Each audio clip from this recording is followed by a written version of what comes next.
Jadi golek pahala itu mudah. Kenapa cari yang sulit-sulit? Kenapa cari yang mahal-mahal?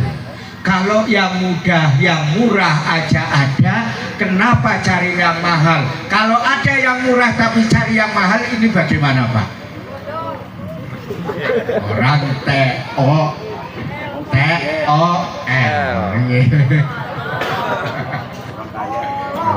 yang mudah, murah, nikmat, luar biasa, pahalanya luar biasa, kok kenapa cari yang mahal dan sulit? Jadi Allah sendiri mengatakan, laqad kana lakum fi rasulillahi uswatun hasanah. Laqad kana nyekti temen-temen ana lakum kanggo sira kabeh. Niku nek wong padha kados niku ngaose. Laqad kana nyekti temen-temen ana lakum kanggo sira kabeh. Apa huswatun tepa tulodo, sifate tepa tulodo, hasanatun kang bagus. Teng pundi suri toladan yang bagus? Li rasulillahi kaduwe utusane Gusti Allah, rupane Kanjeng Nabi Muhammad sallallahu alaihi wasallam.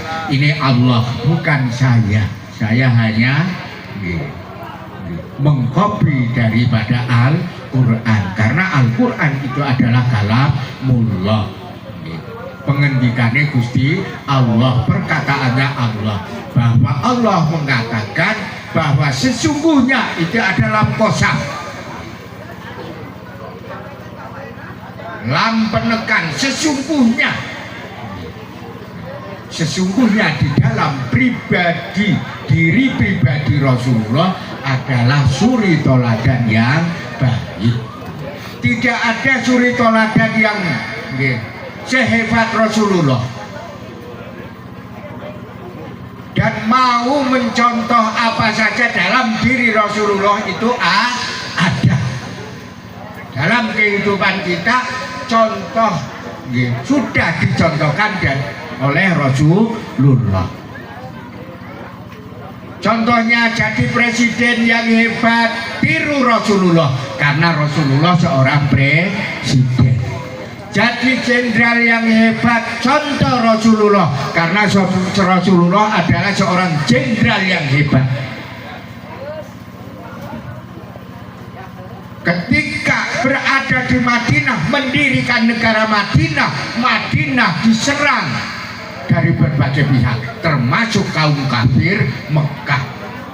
Pada saat orang kafir Mekah yang jumlahnya 10.000 dengan senjata hebat, senjata lengkap, kudanya yang besar-besar, yang hebat-hebat pilihan, senjatanya yang tajam-tajam, panjang-panjang, tombaknya, panahnya, bahkan diberi racun, perlengkapan komplit, jumlahnya 10.000. Sementara penduduk Madinah kalau dikumpulkan semuanya, laki-lakinya jumlahnya hanya 700.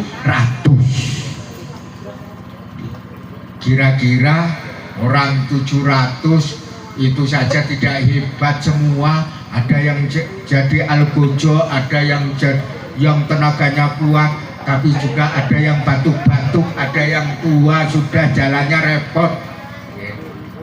Itu 700. Kalau 700 melawan 10.000, kira-kira menang yang mana? 10.000. Bukan hanya jumlah, tapi juga perlengkapan persenjataan lebih hebat, lebih komplit. Kendaraannya juga pakai kuda-kuda pilihan.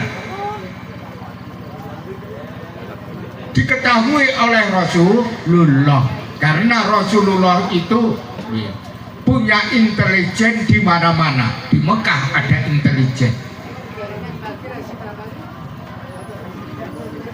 Pemimpin kufarnya Abu Sufyan, di tempat Abu Sufyan ada intelijennya Rasulullah.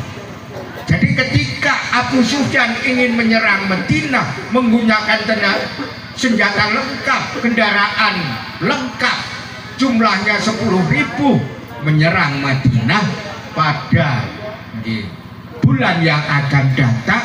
Itu segera intelijennya itu segera lapor ke Rasulullah. Rasulullah segera menyusun strategi, menyusun siasat bagaimana melawan tentara 10.000 dilawan 700, nanti yang menang 700.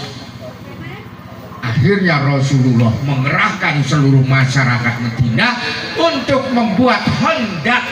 Hondak niku bahasa Arab, bahasa Jawa niku kalen, bahasa Indonesia niku parit, bahasa Sundane naon?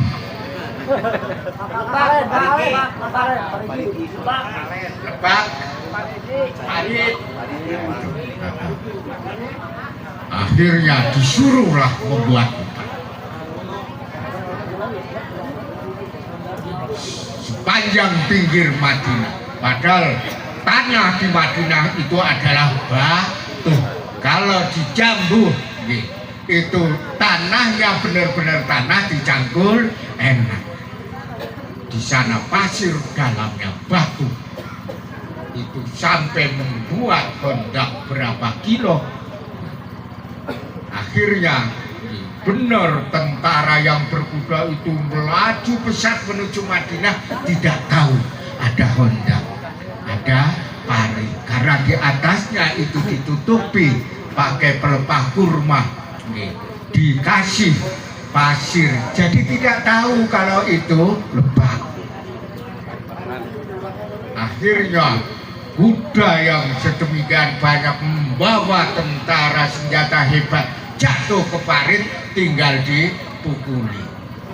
Nggak usah pakai pedang, nggak usah pakai tombak, pakai batu yang banyak di sekitar situ, tinggal ambil batu lempar, ambil batu lempar. Akhirnya menang seorang panglima yang hebat. Setiap peperangan tentara Rasulullah hampir memenangkan semua pertempuran kecuali satu, perang Badar. Kenapa perang Badar kalah? Karena tentara-tentara Rasulullah tidak patuh terhadap Rasulullah. Seharusnya yang di Gunung Uhud ini tetap bersiaga seandainya ada tentara yang datang dari balik Gunung Uhud, karena yang di bawah itu terdesak. Akhirnya yang di Gunung Uhud turun, dan setelah semuanya turun dari balik Gunung Uhud muncul tentara-tentara musuh. Akhirnya tentara Islam terkepung dari sebelah Gunung Uhud dan dari atas Gunung Uhud. Akhirnya perang Badar itu terkalahkan. Bahkan bamnya Rasulullah ketika perang Badar itu tanggal lepas, dan ketika Rasulullah bamnya lepas itu darahnya mencucur, langsung Rasulullah itu mengambil darah itu, jangan sampai menetes ke tanah.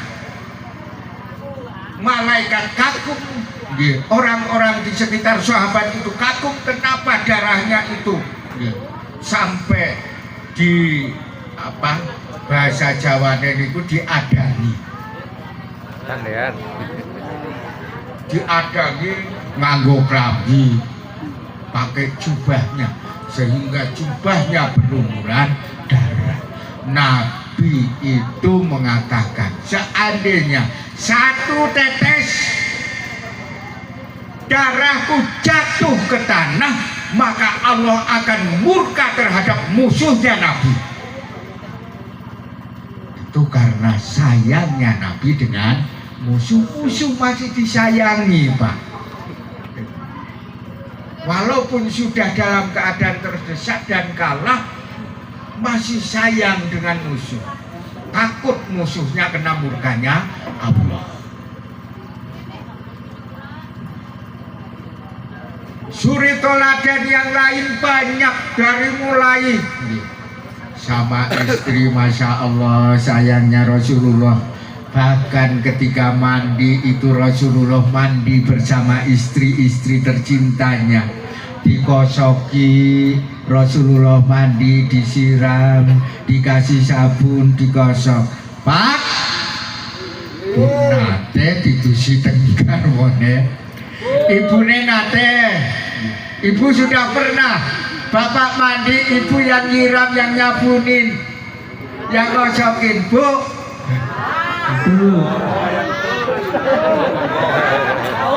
berarti orang Jambu ini rumah tangganya tidak